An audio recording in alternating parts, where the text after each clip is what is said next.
Hello everyone. स्वागत है आप सभी का बंसल एकेडमी के इस यूट्यूब चैनल के ऊपर। तो हमारी 75 मोस्ट प्रोबेबल कॉन्सेप्ट की सीरीज के अंदर आज हम जो टॉपिक करने वाले हैं वो है transport of gases in blood. कि जो हमारा ब्लड है उसके अंदर किस तरीके से जो गैसेस है, चाहे कार्बन डाइऑक्साइड है चाहे जो ऑक्सीजन है, वो ट्रांसपोर्ट होती हैं। ये जितने भी हमारे कॉन्सेप्ट्स हैं इन सब की पीडीएफ अगर आप चाहते हो तो ये पीडीएफ आपको मिलेगी हमारे टेलीग्राम के ऑफिशियल ग्रुप के ऊपर। तो आप जल्दी ही ज्वाइन कीजिए हमारा टेलीग्राम का ग्रुप। और इसके अलावा जितने भी वीडियोस हैं सारी की सारी वीडियोस हमारे ऑफिशियल यूट्यूब चैनल के ऊपर आपको अवेलेबल हो जाएंगी। तो जल्दी से चैनल को सब्सक्राइब कीजिए एंड बेल आइकन को ज़रूर दबाइए। इसके अलावा अगर आप अपने प्रैक्टिस को बूस्ट करना चाहते हैं तो आप डाउनलोड कर सकते हैं हमारी टेक ऐप, जिसमें आपको बहुत सारे क्वेश्चंस मिलेंगे जिनको आप खुद से अटेम्प्ट करके अपने आप को एनालाइज कर सकते हैं। जितने भी कॉन्सेप्ट्स एनिमल फिजियोलॉजी के लिए गए हैं सारे के सारे गाइटन एंड हॉल की बुक से लिए गए हैं। तो हम शुरू करते हैं। हमारा आज का प्यारा सा टॉपिक है, बहुत इंपॉर्टेंट टॉपिक है। सीएसआईआर वाले यहाँ से आपको क्वेश्चन पूछते हैं। तो ट्रांसपोर्ट ऑफ गैसेस देखेंगे किस तरीके से ब्लड के अंदर जो गैसेस है वो ट्रांसपोर्ट होती है ना। जैसे एक छोटे से, अगर आप यहाँ पे एक छोटी सी क्लिप देख पा रहे हो तो यहाँ पे कार्बन डाइऑक्साइड जो है वो हमारे जो पल्मोनरी ब्लड है वहां से निकल रही है, एल्वुलाई के अंदर एंटर कर रही है, फिर वहां से इसको बाहर भेजा जा रहा है। तो इन सारे के सारे कॉन्सेप्ट के ऊपर बात करेंगे। क्या होता है, जैसे ही ऑक्सीजन जो होती है वो एल्वुलाई से निकल के कहाँ चली जाती है, पल्मोनरी ब्लड के अंदर चली जाती है। देन ये जो ऑक्सीजन होती है ये हमारे पेरिफेरल टिश्यू के अंदर हीमोग्लोबिन के साथ बाइंड करके जाती है ना। तो जो एल्वुलाई होता है, जैसे एल्वुलाई से जो ऑक्सीजन होती है वो हमारे पेरिफेरल ब्लड के अंदर चली जाती है। उसके बाद ये जो ऑक्सीजन होती है ये हीमोग्लोबिन के साथ बाइंड करती है एंड बाइंड करने के बाद ये फिर जितने भी टिश्यूज को ट्रांसपोर्ट की जाती है वो हीमोग्लोबिन के साथ ही की जाती है। अब ऑक्सीजन बेसिकली करती क्या है, देखो जो ऑक्सीजन होती है ना ये क्या करती है, जैसे फूड पार्टिकल्स है हमारी बॉडी के अंदर, उनको जितने भी फूड्स हैं, जैसे ग्लूकोज की बात करें तो ग्लूकोज का मेटाबॉलिज्म अगर हम देखते हैं तो ग्लाइकोलाइसिस होती है, फिर क्रेब्स साइकिल होता है, फिर क्रेब्स साइकिल के पास इलेक्ट्रॉन ट्रांसपोर्ट चेन बनती है ना। तो इलेक्ट्रॉन ट्रांसपोर्ट जो सिस्टम होता है, इलेक्ट्रॉन ट्रांसपोर्ट जो चेन होती है, वहां पे ये जो ऑक्सीजन होती है ये एज ए एक्सेप्टर काम करती है ना। और एज ए इलेक्ट्रॉन एक्सेप्टर काम करेगी एंड वाटर की फॉर्म करेगी एंड जो कुछ फॉर्म ऑफ जो ऑक्सीजन होती है वो कार्बन डाइऑक्साइड में क्या होती है, कन्वर्ट हो जाती है। ऐसा ही होता है ना।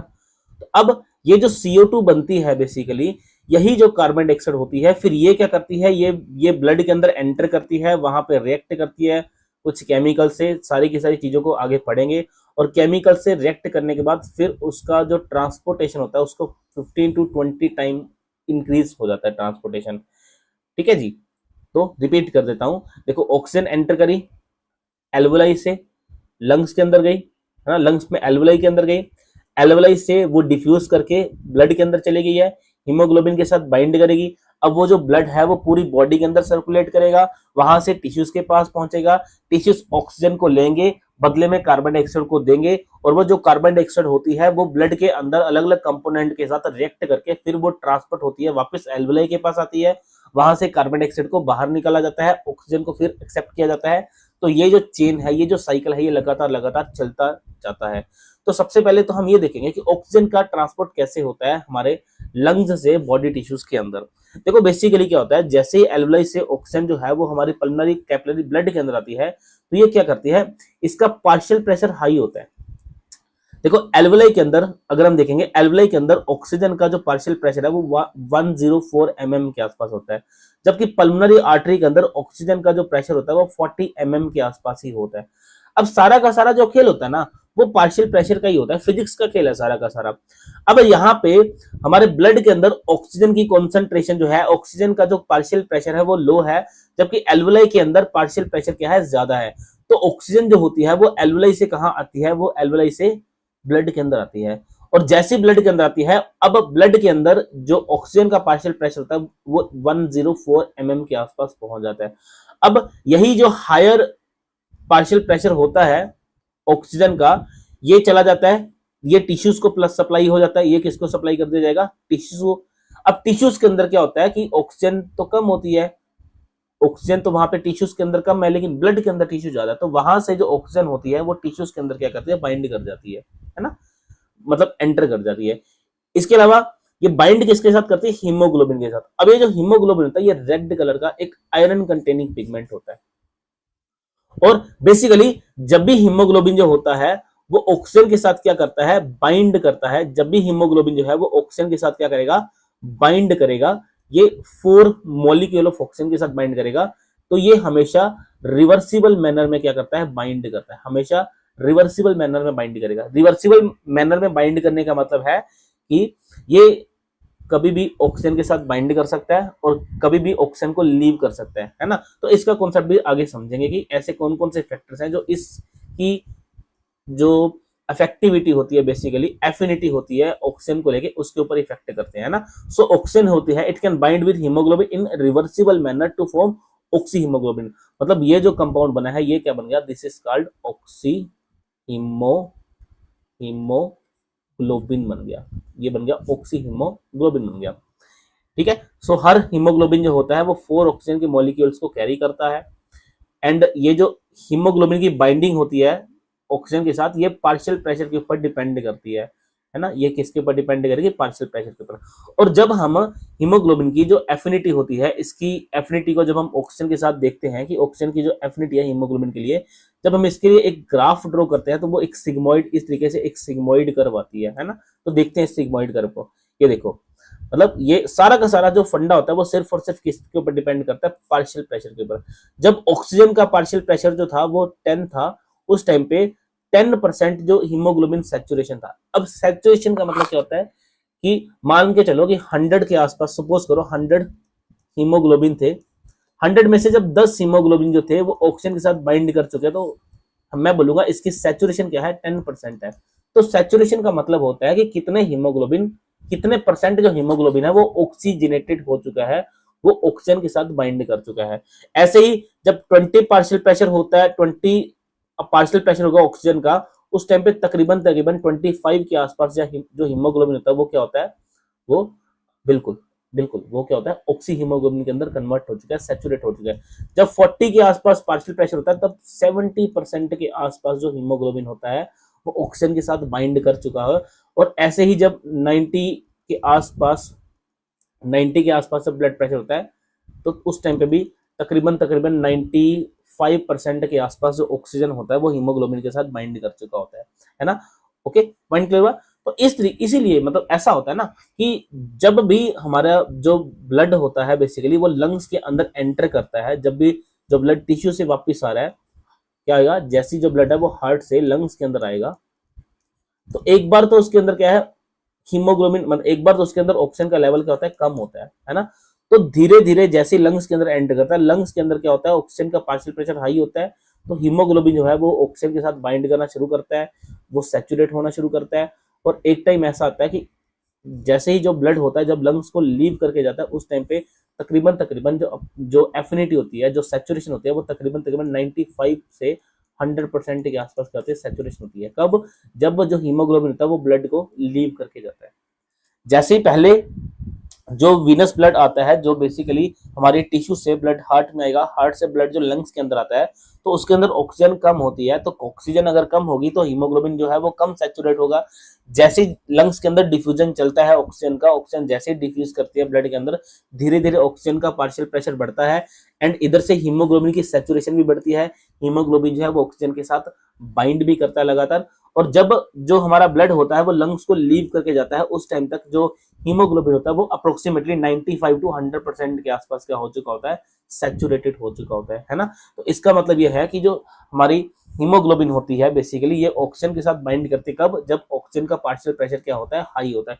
इसके अलावा भी कुछ ऐसे फैक्टर्स होते हैं जो इस डिसोसिएशन कर्व या फिर ये बोल दो हीमोग्लोबिन एंड ऑक्सीजन की जो एफिनिटी के ऊपर कोई ना कोई क्या डालते हैं, एफिनिटी के ऊपर कोई ना कोई क्या डालते हैं, इफेक्ट डालते हैं। अब इसको समझते हैं। जैसे ऐसा सपोज करते हैं हीमोग्लोबिन जो है वो आपका क्या है, हैंड है, हाथ है, और ऑक्सीजन जो है वो मान लो कि चलो कोई ऑब्जेक्ट है। इसको समझने की पर्पस हम देख रहे हैं। जैसे मान के चलो हीमोग्लोबिन जो है, थोड़ा सा मैं अपने आप को बड़ा कर लेता हूँ, कॉन्सेप्ट को समझना बहुत ही प्यारा सा ये कॉन्सेप्ट है, आपको समझ आएगा। ठीक है, जैसे मान के चलो ये आपका हाथ है ना, ये आपका हाथ है और आपका हाथ जो है वो एक हीमोग्लोबिन है ना। और ये क्या है, एक हम यहाँ से ऑक्सीजन उठाते हैं, मैं कुछ यहाँ से लेता हूँ, ये मान के चलो ये ऑक्सीजन का मॉलिक्यूल है, ठीक है, ये आपका हाथ है, हीमोग्लोबिन है, ये ऑक्सीजन का मॉलिक्यूल है। जब तो सारी की सारी कंडीशन नॉर्मल है, जिस टाइम पे सारी कंडीशंस नॉर्मल है, तब तो आपका जो हाथ है ये इस चार्जर को, इस अडेप्टर को आसानी से पकड़ पाएगा। लेकिन अब इमेजिन करना, अगर इस हाथ का टेम्परेचर लगातार बढ़ा दिया जाए, अगर इस हाथ का टेम्परेचर लगातार बढ़ा दिया जाए, तो जैसे होता है ना, एकदम से जब हाथ जलता है तो कोई भी चीज हाथ में तो उसको छोड़ देते हैं, जैसे ही इसका टेम्परेचर बढ़ाएंगे एकदम से हम इस चार्जर को छोड़ देंगे, नीचे अडेप्टर को छोड़ देंगे। तो बिल्कुल वैसा ही क्या होता है कि जैसे जैसे टेम्परेचर बढ़ता है, जैसे जैसे टेम्परेचर बढ़ेगा, तो जो हीमोग्लोबिन होता है उसकी जो एफिनिटी होती है किसके लिए, ऑक्सीजन के लिए, वो धीरे धीरे कम होती रहती है। जैसे टेम्परेचर बढ़ेगा वैसे ही हीमोग्लोबिन की जो एफिनिटी होती है वो ऑक्सीजन के लिए धीरे धीरे कम होती चली जाती है। बिल्कुल सेम जैसे आपके हाथ का टेम्परेचर अगर एकदम से बहुत ज्यादा बाहर से हीट दे दे और ये जो अडेप्टर था एकदम से आप इसको छोड़ दोगे नीचे, बिल्कुल वैसे ही। Number one. Number two, second चीज देखो, ये अगेन ऑक्सीजन का मॉलिक्यूल, ये हीमोग्लोबिन है ना, आराम से एफिनिटी इनके बढ़िया बढ़िया वाली एफिनिटी है। लेकिन पता क्या हुआ, आपके हाथ के ऊपर अगर एसिड डाल दिया जाए, अगर इस हाथ के ऊपर मैं एसिड डाल दूं तो अचानक से ये जो अडेप्टर है इसको मैं छोड़ दूंगा। तो ऐसा ही कुछ हीमोग्लोबिन के साथ भी होता है, ऐसा ही कुछ हीमोग्लोबिन के साथ भी होता है। जैसे ही ब्लड की जो पीएच होती है वो लो होती है, मतलब ब्लड की जो पीएच लो होने का मतलब है ब्लड के अंदर एसिडिक मीडियम, एसिडिक इन्वायरमेंट जो है वो हो रहा है, ब्लड की पीएच लो होने का मतलब है ब्लड के अंदर हाइड्रोजन आयन है उनकी कॉन्सेंट्रेशन इंक्रीज हो रही है, मतलब एसिडिक कंडीशन आ गई। और जैसी एसिडिक कंडीशन आएगी, जैसी पीएच लो होती है, जैसी हाइड्रोजन के आयन जो है वो इंक्रीज होते हैं, उसी टाइप हीमोग्लोबिन की जो एफिनिटी होती है वो कम हो जाती है, किसके लिए, ऑक्सीजन के लिए। पॉइंट क्लियर हुआ। तीसरी चीज, अगर ये आपका हाथ है, इस हाथ के ऊपर कोई भी ऐसे केमिकल उठा के डाल दे जिसके बारे में आप जानते नहीं हो, है ना, कोई केमिकल डाल दे, तो उस केमिकल से बचने के लिए भी आप एक बार के लिए इस अडेप्टर को छोड़ दोगे, एक बार के लिए आप छोड़ दोगे। सेम क्या होता है, एक होता है 2,3 बिस फॉस्फोग्लिसरेट, बीपीजी बोलते हैं इसको। तो जैसे ही बीपीजी के अमाउंट, बीपीजी बेसिकली क्या होता है, जब ग्लाइकोलाइसिस होती है, ग्लाइकोलाइसिस के अंदर बनता है बिस फॉस्फोग्लिसरेट, है ना। तो जिस टाइम पे बहुत ज्यादा ग्लाइकोलाइसिस होती है, जो ग्लूकोज होती है उसको उसको लाइसिस की जाती है, उस टाइम पे बीपीजी ज्यादा बनेगा। और अगर बीपीजी ज्यादा बनेगा तो उस केस में बीपीजी ज्यादा बनने के कारण क्या होता है, जो हीमोग्लोबिन होता है उसकी एफिनिटी जो होती है वो ऑक्सीजन के लिए कम हो जाती है। तो मैंने आपको यहाँ पे बेसिकली तीन जो है वो आपको चीजें बताई हैं। नंबर वन यहाँ पे मैंने आपको पीएच के बारे में बताया। नंबर टू आपको मैंने टेम्परेचर के बारे में बताया। नंबर थ्री आपको मैंने बीपीजी के बारे में बताया। नंबर फोर आपको मैंने एच पॉजिटिव आयन के बारे में बताया। अगर पीएच डिक्रीज होगी तो एच बी एंड O2 की जो डिसोसिएशन, मतलब बेसिकली एफिनिटी है, यहां पे अगर मैं एफिनिटी की बात करूं, एफिनिटी की अगर पीएच डिक्रीज होती है तो एफिनिटी भी डिक्रीज होगी। अगर टेम्परेचर इंक्रीज करेगा तो एफिनिटी डिक्रीज करेगी। अगर बीपीजी इंक्रीज करेगा, बीपीजी मतलब 2,3 बिस फॉस्फोग्लिसरेट, तब भी एफिनिटी डिक्रीज होगी। और अगर एच पॉजिटिव की कॉन्सेंट्रेशन बढ़ेगी तब भी एफिनिटी होगी डिक्रीज होगी। ओके, तो उस टाइम पे क्या होता है, हमारी ये जो कर्व होती है, जैसे मान के चलो ये हमारी क्या थी, ये हमारी क्या थी, नॉर्मल कर्व थी, है ना। तो जिस टाइम पे ये सारी की सारी कंडीशंस हमें देखने को मिलती है, जैसे क्या क्या, टेम्परेचर इंक्रीज हुआ, पीएच डिक्रीज हुई, एच पॉजिटिव आयन की कॉन्सेंट्रेशन इंक्रीज हुई, 2,3 बीपीजी इंक्रीज हुआ, उस टाइम पे हमारी जो कर्व होती है वो राइट साइड की तरफ क्या करती है, राइट साइड की तरफ क्या करती है, शिफ्ट करती है। पेपर में क्वेश्चन आता है, कर्व का राइट साइड शिफ्ट करना यह बताता है कि हीमोग्लोबिन की जो एफिनिटी होती है, हीमोग्लोबिन की जो एफिनिटी होती है वो क्या हो रही है, डिक्रीज हो चुकी है ना। हीमोग्लोबिन की एफिनिटी डिक्रीज हो चुकी है जब कर्व जो है वो राइट साइड की तरफ क्या करती है, शिफ्ट करती है। पॉइंट क्लियर हुआ, है ना। ये देखो ना, डायग्राम में समझते हैं। देखो मान के चलो ये कर्व, इसको सारे को हटाते हैं, मान के चलो ये ऐसी नई वाली कर्व बन के आई, नई वाली कर्व कुछ ऐसी बन के आई, समझना ये बन क्यों नहीं रही।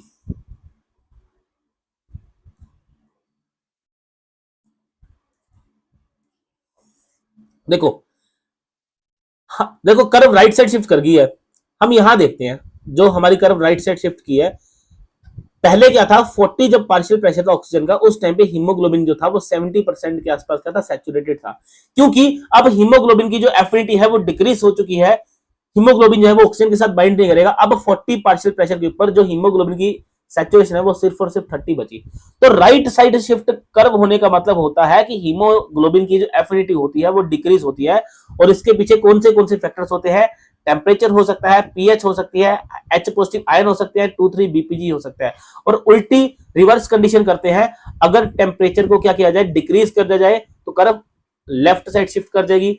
अगर पीएच को इंक्रीज कर दिया जाए, कर्व लेफ्ट साइड शिफ्ट कर देगी। अगर एच पॉजिटिव आयन को डिक्रीज कर दिया जाए, पीएच लेफ्ट साइड जो कर्व है लेफ्ट साइड शिफ्ट करेगी। अगर बीपीजी की अमाउंट डिक्रीज कर दिया तब भी जो कर्व है वो लेफ्ट साइड क्या करती है, शिफ्ट करती है ना।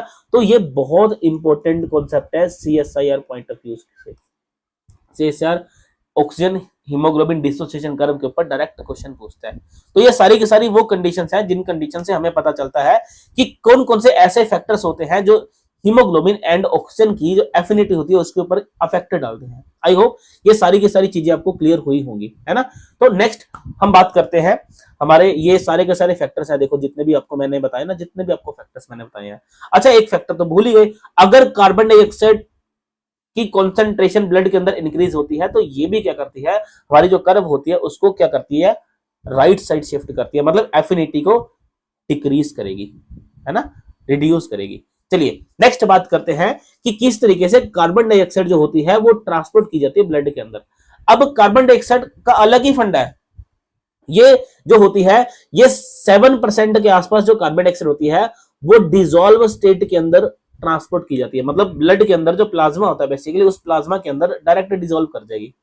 और 70% के आसपास जो कार्बन डाइऑक्साइड होती है वो बाइकार्बोनेट आयन की फॉर्म में ट्रेवल करती है, बाइकार्बोनेट आयन की फॉर्म में ट्रांसपोर्ट होती है। और 23% के आसपास की जो हीमोग्लोबिन के साथ जो ऑक्सीजन है वो बाइंड, कार्बन डाइऑक्साइड जो है वो बाइंड करती है ना। 23% के आसपास जो कार्बन डाइऑक्साइड होती है वो हीमोग्लोबिन के साथ बाइंड करके क्या बनाती है, कार्बामिनो हीमोग्लोबिन, या फिर उसको कार्ब अमीनो हीमोग्लोबिन बोल देते हैं, है ना। तो क्या 77% के आसपास जो है वो कार्बन डाइऑक्साइड ब्लड के प्लाज्मा के अंदर डिसॉल्व होती है, 70% के आसपास वो बाइकार्बोनेट की फॉर्म में ट्रेवल करती है, ट्रांसपोर्ट करती है। और 23% के आसपास ही जो कार्बन डाइऑक्साइड होती है वो हीमोग्लोबिन के साथ बाइंड करके ट्रांसपोर्ट की जाती है। तो एक एक हम इस सिस्टम को समझते हैं। सबसे पहले हम देखते हैं डिसॉल्व स्टेट क्या होती है। बेसिकली क्या होता है, कुछ छोटा सा पोर्शन 7% के आसपास जो कार्बन डाइऑक्साइड होती है ये क्या क्या होता है, ये डायरेक्ट जो ब्लड होता है, बेसिकली ब्लड के अंदर जो फ्लूइड होता है, जो लिक्विड होता है, डायरेक्ट उसके अंदर क्या हो जाती है, डिसॉल्व हो जाती है। क्योंकि कार्बन डाइऑक्साइड की जो सॉल्युबिलिटी होती है वो वाटर के अंदर ज्यादा होती है एज कम्पेयर टू ऑक्सीजन, है ना। तो वो डायरेक्ट ब्लड के अंदर क्या कर जाएगी, डिसॉल्व कर जाएगी, डिसॉल्व स्टेट के अंदर, है ना। और इसकी जो अमाउंट होती है वो 7% होती है नॉर्मल, अगर नॉर्मल ट्रांसपोर्टेशन की बात की जाए तो 7% के आसपास जो कार्बन डाइऑक्साइड होती है वो हमारे ब्लड के प्लाज्मा के अंदर क्या होती है, डिसॉल्व होती है ना। ब्लड के प्लाज्मा की बात कर रहा हूं मैं, ब्लड के प्लाज्मा, जो ब्लड के अंदर फ्लूइड होता है उसके अंदर, है ना। अब नेक्स्ट वाला देखते हैं, ये बहुत इंपॉर्टेंट है, ये सबसे ज्यादा इंपॉर्टेंट यही है, इस कहानी का हीरो यही है। जब ट्रांसपोर्ट होती है कार्बन डाइऑक्साइड ये बाइकार्बोनेट की फॉर्म में होती है। अब एक्चुअली में क्या होता है, जब लंग्स से, जब बेसिकली क्या होता है समझना, जस्ट मान के चलो कि कोई टिश्यू था, किसी टिश्यू के अंदर कार्बन डाइऑक्साइड बनी, जब वो कार्बन डाइऑक्साइड किसी टिश्यू के अंदर बनेगी, जब वो, ये टिश्यू है, ये CO2 है, और मान के चलो ये ब्लड है, ये क्या है, पूरा का पूरा ब्लड है। CO2 का लेवल यहाँ पे ज्यादा है, ब्लड के अंदर CO2 कम है, तो कार्बन डाइऑक्साइड क्या होती है, बाहर आती है, ब्लड के अंदर आएगी, है ना। अब ब्लड के अंदर क्या होता है, वाटर होता है, साथ में मान के लो ये आरबीसी है, आरबीसी के अंदर ये हीमोग्लोबिन है। अब होता पता क्या है, जो कार्बन डाइऑक्साइड होती है वो वाटर के साथ रिएक्ट करती है, लेकिन ये रिएक्शन बहुत ज्यादा स्लो होती है, बहुत ही ज्यादा स्लो होती है। लेकिन अगर यही रिएक्शन की बात की जाए, हम अगर इसी रिएक्शन की बात, अगर हीमोग्लोबिन, अगर इसी रिएक्शन की बात अगर हम ब्लड के प्लाज्मा की करते हैं, ब्लड की बात करते हैं, आरबीसी के अंदर बात करते हैं, आरबीसी के अंदर यही जो रिएक्शन है ये बहुत फास्ट होती है। और जब बहुत फास्ट होती है तो यहां से बनता है H2CO3, बाइकार्बोनेट का आयन बनेगा। और यहां पे एक एंजाइम इन्वॉल्व होता है, कार्बोनिक एनहाइड्रेस, ये दुनिया का सबसे फास्ट एंजाइम है, इसका टर्नओवर सबसे ज्यादा, ये CSIR का क्वेश्चन है ये भी, है ना। तो समझना मेरी बात को, पहले जो कार्बन डाइऑक्साइड होती है वो वाटर के अंदर डिजोल्व होती है, ब्लड का जो नॉर्मल प्लाज्मा होता है उसके अंदर डिजोल्व होती है, लेकिन क्योंकि वहां पे रिएक्शन बहुत स्लो है तो बाकी की जो कार्बन डाइऑक्साइड होती है वो कहां चली जाती है, वो आरबीसी के अंदर चली जाती है। और जैसे ही वो आरबीसी के अंदर जाएगी, आरबीसी के अंदर एक एंजाइम प्रेजेंट होता है कार्बोनिक एनहाइड्रेस, वो क्या करेगा, उसकी वाटर के साथ रिएक्शन करवा के उसको बाइकार्बोनेट के अंदर कन्वर्ट कर देगा, कर दिया कन्वर्ट बाइकार्बोनेट के अंदर, है ना। अब ये जो ट्रांसपोर्टेशन है बाइकार्बोनेट, ये जो रिएक्शन है ना, ये जो रिएक्शन है जो कार्बोनिक एनहाइड्रेस के द्वारा की जा रही है, इसकी वजह से जो कार्बन डाइऑक्साइड होती है इसकी जो सॉल्युबिलिटी होती है आरबीसी के अंदर बेसिकली 5000 टाइम इंक्रीज हो जाती है। किसकी वजह से? इसी एंजाइम की वजह से। मैंने बताया ना सबसे फास्ट, सबसे ज्यादा टर्नओवर जो है इसी एंजाइम का है। ये बायोकेमिस्ट्री के अंदर क्वेश्चन भी आता है ना। तो देख सारा का सारा फंडा समझते हैं क्या था। इधर देखो ये है एक टिश्यू, ये है हमारे सामने एक टिश्यू है, ये है टिश्यू है, और बाकी ये है हमारे सामने, ये है आरबीसी है, ये सारी की सारी क्या है, आरबीसी है, ये है हमारे सामने आरबीसी, यहां लिख देता हूं मैं, ये है आरबीसी। और मान के ऐसा मान लेते ये है हमारे सामने लंग्स है, ये लंग्स के अंदर क्या है, एल्विलाई है, एल्विलाई है। अब देखना ध्यान से, टिश्यू के अंदर क्या ज्यादा होता है, कार्बन डाइऑक्साइड ज्यादा है, एल्विलाई के अंदर क्या ज्यादा है, ऑक्सीजन का पार्शियल प्रेशर ज्यादा है। अब टिश्यू के अंदर कार्बन डाइऑक्साइड कम है, ऑक्सीजन, टिश्यू के अंदर कार्बन डाइऑक्साइड हाई होती है, ऑक्सीजन कम होती है, जो ब्लड आएगा उसके पास ऑक्सीजन ज्यादा है, तो ब्लड क्या करेगी, अपनी low partial pressure to high partial pressure चली जाएगी। और कार्बन डाइऑक्साइड भी सेम करेगी, कार्बन डाइऑक्साइड कहां जाएगी, ब्लड के अंदर, मतलब CO2 जो है वो आरबीसी के अंदर आ जाएगी। आरबीसी के अंदर ये जो CO2 होती है ये किसके साथ एक्ट करती है, वाटर के साथ। और ये रिएक्शन कौन करवाएगा, ये रिएक्शन करवाता है हमारा एंजाइम है ना, कार्बोनिक एनहाइड्रेस, कार्बोनिक एनहाइड्रेस। ये इसको कन्वर्ट कर देगा H2CO3, H2CO3 है ना। अब ये जो एसिड होता है ये टूट जाता है, ब्रेक कर जाता है H positive plus HCO3 negative में, है ना। बाइकार्बोनेट का यहां पे आयन बन गया। अब बेसिकली अब इधर इधर का भी इफेक्ट पड़ते हैं। हीमोग्लोबिन जो था वो बाइंड किया ऑक्सीजन के साथ, तो ये बन चुका है HbO2, ये इधर ट्रांसपोर्ट हो रहा है HbO2। तो HbO2 बड़े ध्यान से, मतलब एक मिनट रुको रुको रुको, इसको हटा दूंगा एक लाइन को। ये आ गया इधर HbO2, HbO2। अब देखो हीमोग्लोबिन ने देखा कि भाई यहाँ पे CO2 की अमाउंट ज्यादा है। मैंने बोला था ना जब भी कार्बन डाइऑक्साइड की अमाउंट बढ़ती है तो हीमोग्लोबिन की जो एफिनिटी होती है वो ऑक्सीजन के लिए कम हो जाती है। तो हीमोग्लोबिन क्या करेगा, ऑक्सीजन को छोड़ देगा और खुद अकेला बच गया। खुद क्या बच गया, अकेला बच गया। अब इधर से ये अकेला है, इधर से ये अकेला है, तो ये दोनों आपस में क्या करेंगे, बाइंड करेंगे। ये दोनों आपस में क्या करेंगे, बाइंड, HbH बन गया, बन गया। अच्छा ऐसे ये सारा कुछ लगातार, ये सारी रिएक्शन लगातार ब्लड के अंदर चलती चली जाएगी, आरबीसी के अंदर सारा कुछ कहां पे, आरबीसी के अंदर लगातार बढ़ता चलेगा। और आरबीसी के अंदर इसका भी लेवल बढ़ता चले, कॉन्सेंट्रेशन बढ़ेगी, इसकी भी कॉन्सेंट्रेशन बढ़ेगी। अब क्या होता है यहाँ पे, अब इनका एक कॉन्सेप्ट, यहाँ पे एक प्यारा सा फंडा होता है जो पेपर में आता है। यहाँ पे ना एक ट्रांसपोर्टर होता है, यहाँ पे एक एंटी ट्रांसपोर्ट होता है। यहाँ पे क्या होगा, एक एंटी ट्रांसपोर्टर।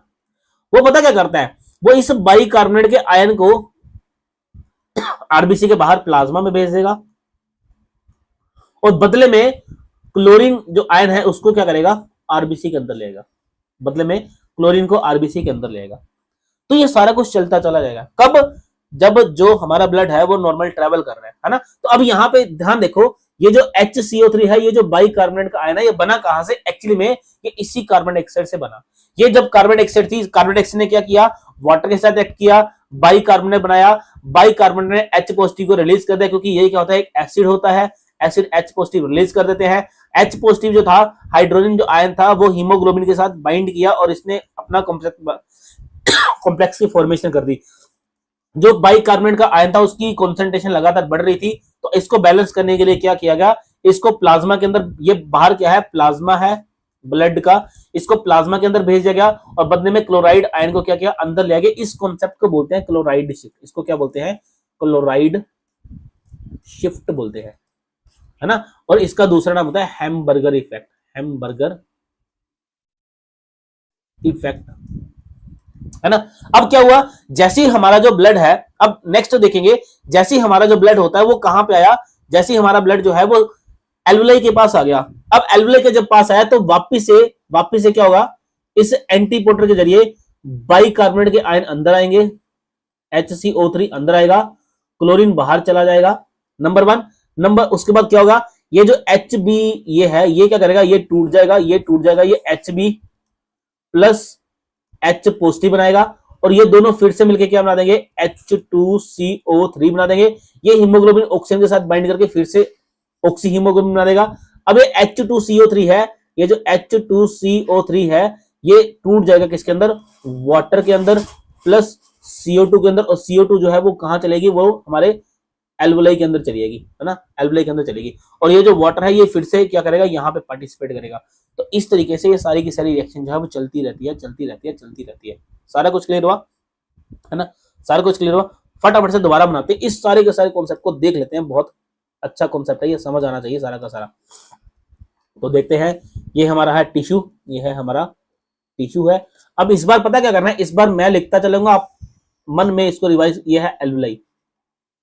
टिश्यू के अंदर कार्बन डाइऑक्साइड ज्यादा है, एल्वुलाई के अंदर ऑक्सीजन ज्यादा है, तो CO2 बाहर आएगी। ये RBC, ये है सारी की सारी RBC, ये आया यहाँ पे, CO2 बाइंड किया वाटर के साथ, क्या बन गया, H2CO3 बाइकार्बोनेट का आयन बन गया। ये टूट गया H positive plus HCO3 negative में, है ना। ये जो HCO3 नेगेटिव है ये बाहर भेज देते इसको हमने बाहर भेज दिया, है ना, बाहर आ गया HCO3 नेगेटिव, और बदले में इसके क्या आ गया, अंदर क्लोराइड का आयन आ गया, है ना। उसके बाद क्या हुआ, हीमोग्लोबिन जो था ये जो था, इसने क्या किया, HB प्लस O2, ऑक्सीजन जो थी वो सेल के अंदर चलेगी। HB जो था वो यहाँ पे इस हाइड्रोजन के साथ बाइंड किया, HBH इसने बना दिया, ठीक है। उसके बाद क्या होगा, जैसे ये सारा कुछ, ये वाली चीज और ये सारा कुछ जैसे ही कहाँ पहुंचता है, एल्वुलाई के पास पहुंचता है। अब यहाँ पे जो हीमोग्लोबिन है वो देखता है, क्या देखता है, ये देखता है, ओहो यहाँ तो ऑक्सीजन ज्यादा है, तो ये क्या करेगा, H पॉजिटिव को छोड़ देगा, प्लस हीमोग्लोबिन जो है वो अकेला आ जाएगा। अब ये जो ऑक्सीजन आएगी हीमोग्लोबिन के साथ बाइंड करेगी, ऑक्सी हीमोग्लोबिन बन जाएगा, ये बन जाएगा ऑक्सी हीमोग्लोबिन बन जाएगा। अब इसके बाद क्या होगा, क्योंकि कंडीशन सारी रिवर्स हो चुकी है, तो दोबारा से क्या किया जाएगा, ये जो कार्बोनेट है HCO3 को अंदर लेके आ जाएगा, है ना, और क्लोरीन को वापस से बाहर भेज देंगे। अब ये दोनों फिर से बाइंड करेंगे, जब फिर से बाइंड करेंगे तो हमारा H2CO3 बनेगा। ये H2CO3 जो ये टूट जाएगा दोबारा से, ये बन जाएगा वाटर प्लस CO2 में, है ना। जो CO2 है वो लंग्स के अंदर चलेगी, और जो वाटर है वो फिर से क्या करेगा, इस रिएक्शन में फिर से क्या करेगा, पार्टिसिपेट करेगा। ये सारा कुछ चलता चला जाएगा। बीच में ये जो छोटा सा कॉन्सेप्ट होता है, इसको क्या बोलते हैं, इसको बोलते हैं क्लोराइड शिफ्ट बोलते हैं। इसको क्या बोलते हैं, क्लोराइड शिफ्ट बोलते हैं। और क्लोराइड शिफ्ट के अंदर क्या होता है, इनफ्लक्स होता है किसका, क्लोराइड आयन का, एंड इफ्लक्स होता है किसका, बाइकार्बोनेट का। तो इस तरीके से देखो, यहां से कार्बन डाइऑक्साइड जो निकली थी वो अलग अलग फॉर्म करते फाइनली जो है वो कहां पहुंच चुकी है, फाइनली वो एल्वुलाई के अंदर पहुंच चुकी है। यहां से लंग्स के जरिए इसको बाहर एक्सहेल कर दिया जाएगा, है ना। तो ये जो फॉर्म होती है, ये होती है बाइकार्बोनेट की फॉर्म में, जब जो कार्बन डाइऑक्साइड होती है वो ट्रैवल करती है, ट्रांसपोर्ट करती है ना। तो क्लोराइड शिफ्ट को एक बार हल्का सा देख लेते हैं।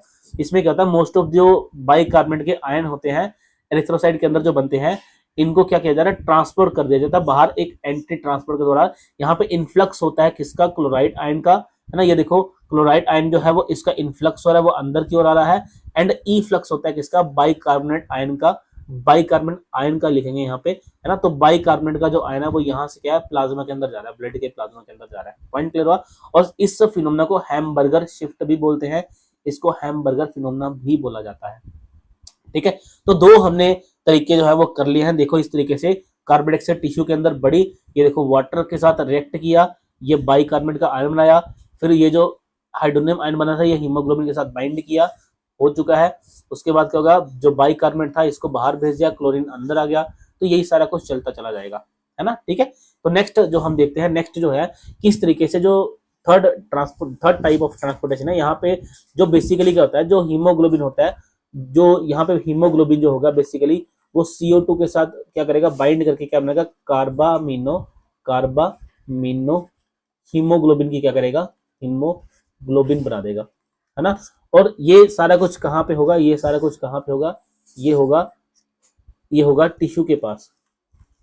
जब एल्वुलाई आएगा, जब एल्वुलाई आएगा तब ये जो हीमोग्लोबिन होगा ये CO2 को लेफ्ट करके क्या कर देगा, CO2 को लेफ्ट करके क्या कर देगा, बेसिकली हीमोग्लोबिन छोड़ देगा प्लस CO2 के साथ इसको छोड़ देगा। फिर ये बाइंड किसके साथ करेगा, ऑक्सीजन के साथ बाइंड करके HbO2 की फॉर्मेशन कर देगा, HbO2 की फॉर्मेशन कर देगा, है ना। सो क्या होता है बेसिकली, वाटर के अलावा जो कार्बन डाइऑक्साइड होता है ये डायरेक्ट क्या करता है, डायरेक्ट क्या करेगा, हीमोग्लोबिन के साथ बाइंड करता है और एक कंपाउंड की फॉर्मेशन करता है जिसको कार्बामिनो हीमोग्लोबिन बोलते हैं। और ये जो कार्बन डाइऑक्साइड एंड हीमोग्लोबिन का जो कॉम्बिनेशन था ये रिवर्सिबल मैनर में होता है। रिवर्सिबल का मतलब है दोबारा से भी इसको, मतलब अगर हीमोग्लोबिन कार्बन डाइऑक्साइड के साथ आके बाइंड करता है तो उसको वापस से निकाला भी जा सकता है वहां से, है ना। एक लूज बॉन्ड होता है बेसिकली। सो कार्बन डाइऑक्साइड जो होता है ये इजिली जो है वो एल्वुलाई के अंदर क्या है, छोड़ दिया जाता है। क्यों, एल्वुलाई के अंदर जो है वो कार्बन डाइऑक्साइड का जो पार्शियल प्रेशर है वो लो होता है ना। तो इस तरीके से हमें पता चलता है जो CO2 होता है ये 7% तो डायरेक्ट ब्लड के अंदर क्या करेगा, प्लाज्मा के अंदर क्या करेगा, डिसॉल्व करेगा, है ना। और 23% के आसपास जो है ये क्या करता है, ये हीमोग्लोबिन के साथ क्या करेगा, बाइंड करेगा। एंड 70% के आसपास जो है ये बाई कार्बोनेट की फॉर्म में क्या करता है, कार्बोनेट की फॉर्म में क्या करेगा, ट्रांसपोर्ट होता है। क्या होगा, ट्रांसपोर्ट होगा, है ना। तो ये जो ट्रांसपोर्टेशन है ये बहुत इंपॉर्टेंट है। इसके अलावा जो ऑक्सीजन होता है ये तकरीबन 97% के आसपास ये हीमोग्लोबिन के साथ जो है वो ट्रांसपोर्ट होता है, ऑक्सी हीमोग्लोबिन की फॉर्म में, ऑक्सी हीमोग्लोबिन की फॉर्म में। एंड 3% के आसपास ये प्लाज्मा के अंदर क्या होता है, डायरेक्ट डिसॉल्व होता है। डायरेक्ट क्या होगा, डिसॉल्व होगा, है ना। और यहाँ पे हीमोग्लोबिन एंड ऑक्सीजन जो डिसोसिएशन कर्व है इसको जरूर करके जाना है क्योंकि यहाँ पे पेपर में क्वेश्चन आते हैं। देखो फटाफट से लास्ट में कर देते हैं। देखो राइट साइड शिफ्ट जो है, राइट साइड अगर जो कर्व है ये शिफ्ट हो रही है, इसका मतलब है एफिनिटी जो है हीमोग्लोबिन की वो क्या हो रही है, रिड्यूस हो रही है। और अगर कर्व जो है वो लेफ्ट साइड जाएगी, लेफ्ट साइड का मतलब है कि जो एफिनिटी है हीमोग्लोबिन की वो क्या होगी, वो इंक्रीज होगी। तो ये सारी की सारी इंपॉर्टेंट चीजें हैं। आई होप ये एक एक चीज आपको क्लियर हुई होगी कि इस तरीके से ट्रांसपोर्टेशन होती है। किसी भी तरह का कोई भी डाउट है, कुछ भी आपकी क्वेरी है तो आप नीचे कमेंट बॉक्स में लिख सकते हैं। And thank you so much for joining this class. मिलते हैं अगली क्लास में एक नए टॉपिक के साथ। Take care, all the best.